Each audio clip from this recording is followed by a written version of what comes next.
Pois é, galera, quem diria que um apagão seria uma das coisas mais polêmicas que a gente teria na história do Brasil? Pois é, né? Parece que a Prefeitura de São Paulo pode mudar com um piscar de olhos. E adivinha por quê? Porque acabou a energia em São Paulo. Hoje eu vou explicar o que está acontecendo, que até o pessoal já chamou de santo apagão. Daí você já vê que não é coisa boa, né? Mas pode mudar, sim, o rumo dessas eleições.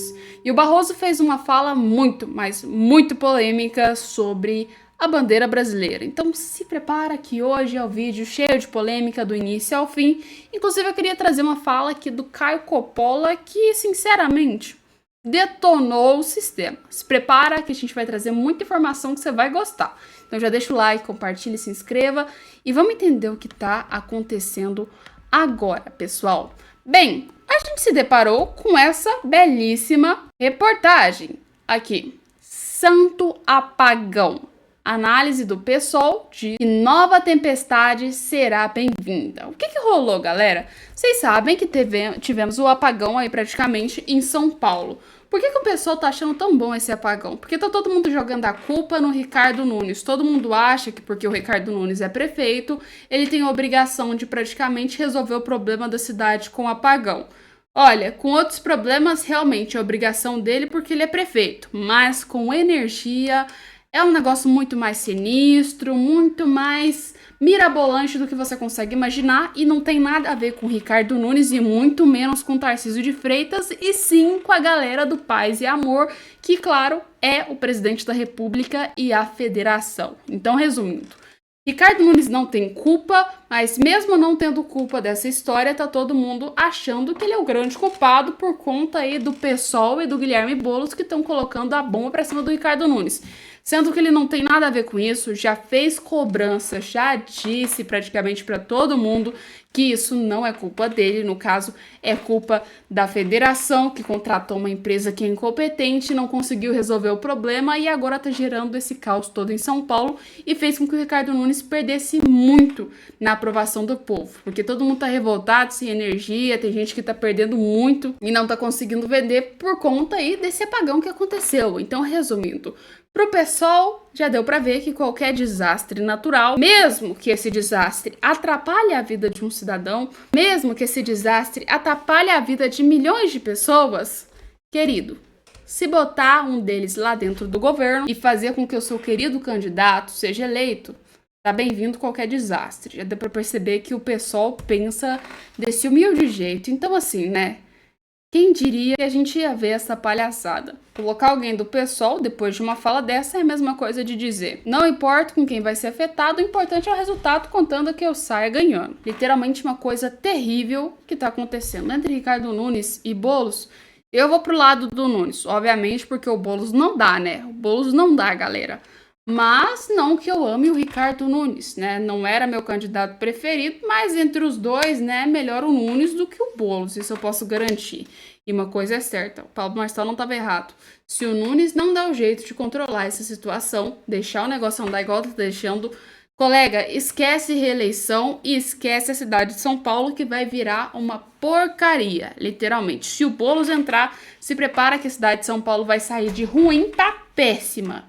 Se prepara com isso, porque é o que provavelmente vai acontecer se os paulistas não decidirem logo quem vai ser o candidato deles e quem eles vão estar apoiando agora no final do segundo tempo.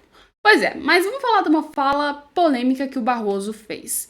Bem, STF, ministro, meio que assim, né? Qualquer coisa que sai da boca dos ministros do STF vai ser polêmico. Aliás, a função deles é julgar, não é mesmo? E quando você julga, tem polêmica. Algumas são pro bem, outras são não tão legais assim, que a maioria da população não gosta porque as decisões não agradaram o povo. Mas acontece que o Barroso fez uma fala muito polêmica, mas muito polêmica, sobre as cores das bandeiras que a gente tem no Brasil.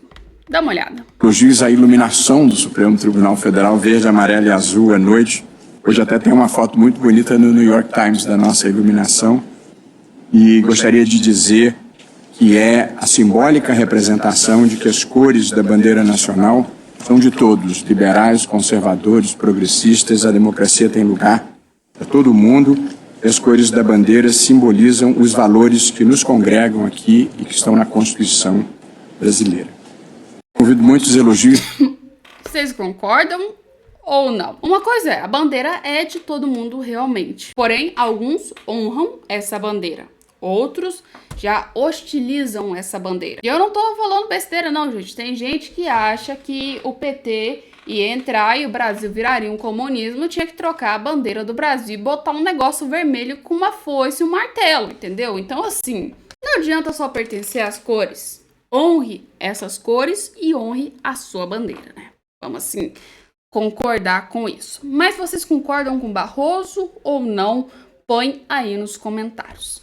E galera, outro fato polêmico que até incluiu algumas decisões, STF, praticamente uma porrada de outros tribunais, inclusive prisões, foi o negócio lá dos jogos de aposta, né? E o Caio Coppola veio falar sobre essa humilde decisão e acontecimento. Vê os jogos de azar, Lula da Silva fez uma aposta contra o Brasil.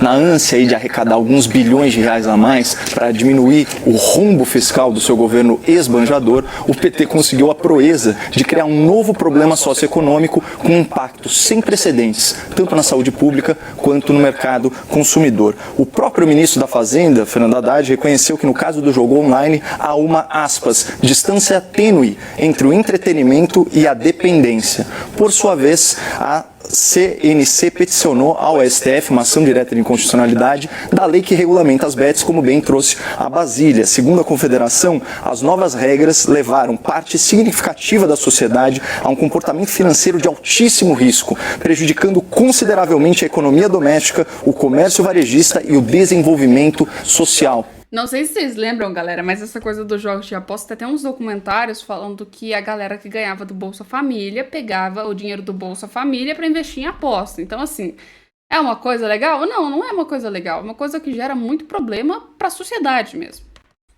A CNC também identificou uma perceptível mudança no comportamento dos consumidores das classes C, D e E, ou seja, os cidadãos de baixa renda, que deixaram de alimentar a economia local e passaram a direcionar boa parte de sua renda aos jogos de aposta online, acreditando ser essa a solução da sua situação financeira precária. Trago aqui algumas manchetes dessa semana da Folha de São Paulo. Apostas sem controle avançam entre os mais vulneráveis. Beneficiários do Bolsa Família gastam 3 bilhões de reais em bets só no mês de agosto. Dos 20 milhões de beneficiários, 5 milhões fizeram apostas no mês passado. Valor medido pelo Banco Central representa 20% do total pago no Bolsa Família no mês passado. Ou seja, os pagadores de impostos não estão transferindo renda só para assistência social dos lares vulneráveis. A cada R$5 em Bolsa Família, vai para esses barões virtuais da jogatina. E para piorar, a estimativa aqui da CNC é que as apostas online deixaram 1.300.000 brasileiros devedores só no primeiro semestre agora de 2024. Portanto, a ganância tributária do senhor Lula está empobrecendo, está endividando as famílias, está aumentando a inadimplência e no médio prazo vai pressionar as taxas de juros dos bancos lá para cima. Aí vem o senhor ministro da Fazenda, curiosamente apelidado de Tachad, afirmar que a solução para esse problema é impedir apostas por meio de cartão de crédito. Por acaso os vulneráveis, os mais pobres, os beneficiários de programas sociais que estão apostando nas bets fazem isso por cartão de crédito? O dado do Banco Central trata apenas das transferências via Pix, né? E só no último mês, os brasileiros desperdiçaram mais de 21 bilhões de reais em sites de aposta online e congêneres. E vocês sabem por que isso aconteceu, Basília? Só para fechar? Porque o Lula, a esquerda e o Centrão patrocinaram a descriminalização, a legalização e a regulamentação irresponsável do jogo. Um serviço que é alicerçado no quê? Nos vícios do comportamento humano, na compulsão, na ansiedade, na cobiça, na tentação do enriquecimento fácil e instantâneo. E, infelizmente, a gente tem um presidente com mentalidade de dono de cassino liderando um governo que acha que alguns bilhões de reais a mais valem a destruição financeira e a destruição emocional de centenas de milhares de famílias.